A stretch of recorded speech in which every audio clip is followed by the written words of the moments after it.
Welcome everyone to Weekly Wrestling News.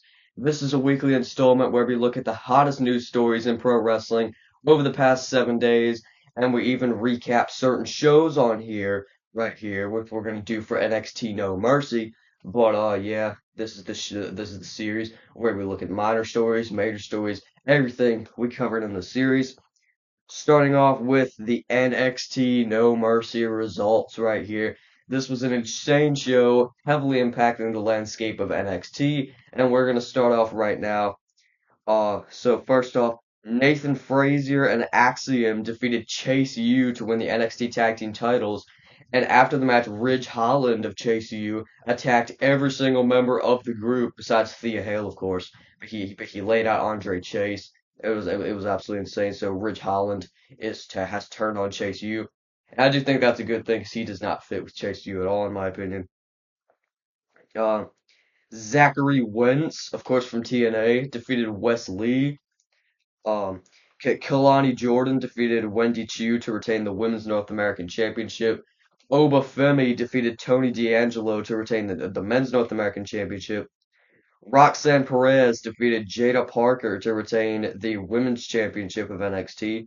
And after the match, we saw the NXT debut of Julia, of course, formerly known as Stephanie Vaquer. She was just in AEW for a little bit, feuding with Mercedes Moné, going into Forbidden Door, but now she's in NXT.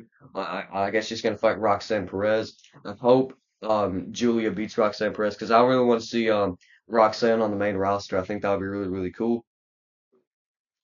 You all know that I believe in Joe Hendry, but it turns out there wasn't enough belief because Joe Hendry would lose his NXT Championship match to the champion Ethan Page, and I think Joe Hendry was robbed. Shawn Michaels cannot say he believes in Joe Hendry, booking him to lose like that. I just. And then we had the referee Trick Williams in this match. He was special guest referee. And then after the match, Pete Dunne would deliver a bitter end to Trick Williams on the outside of the ring, which set up a match on NXT tonight where Trick Williams is going to take on Pete Dunne. That'll be pretty good. Overall, really good NXT No Mercy show. I thought it was really good. I thought it provided a good follow up to a lot of different stories and a lot of different like stuff that's been going on down there. And of course, fueling different storylines, getting people to tune in tonight because obviously Rich Holland turning on Chase U, Pete Dunne versus Trick Williams taking place tonight, and then Julia, of course, appearing in NXT. I'm very excited for what they're gonna do going forward. Now we now get to news stories now that the recap is over.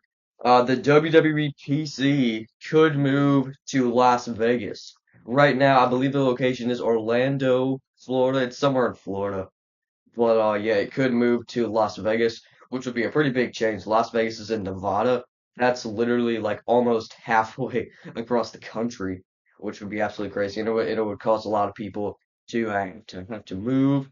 And this rumor could be false. It's only a rumor at this point, but it's that certain news outlets have been talking about this, providing different answers. It could move. It could not be moving. Some news sites have even claimed to have it confirmed that it could move. But yeah, it's just, in my opinion, it's just a rumor at this stage, and it will be really hard for the people training at the performance center because obviously you get into something and then they make this drastic change that maybe you're not in favor of. I know how that feels. So I'd be it would be a pretty unfortunate situation for a few people. The Vince McMahon documentary will be released on September 25th. Oh boy, this is gonna be on Netflix.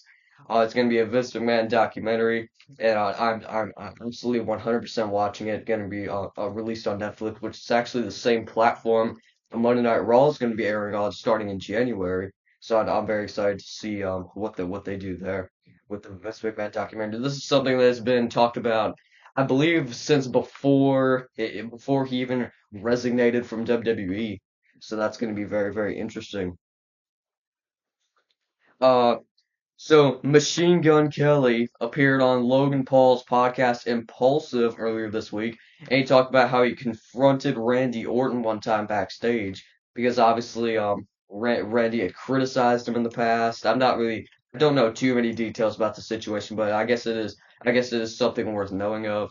I believe Randy Orton responded to it, maybe like denying this stuff or something, because like maybe it didn't even happen. Who knows? But yeah, Machine Gun Kelly, but says he confronted Randy Orton backstage, which is not something that I would do, judging by Randy Orton's past, punt kicking people. And we end wrestling news today with some TNA news.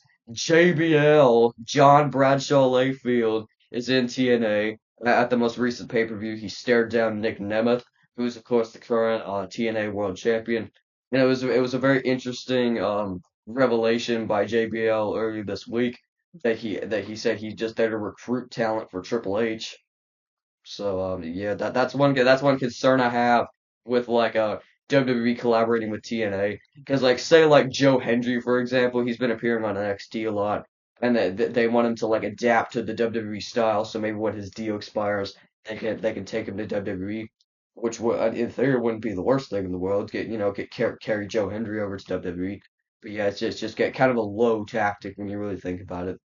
And I don't know why JBL just came out and said that. But yes, that has been weekly wrestling news for the week. I hope you enjoyed this but pretty crazy week in wrestling. An absolutely crazy NXT No Mercy show was definitely the highlight of this week's wrestling news. Jed Wrestling out.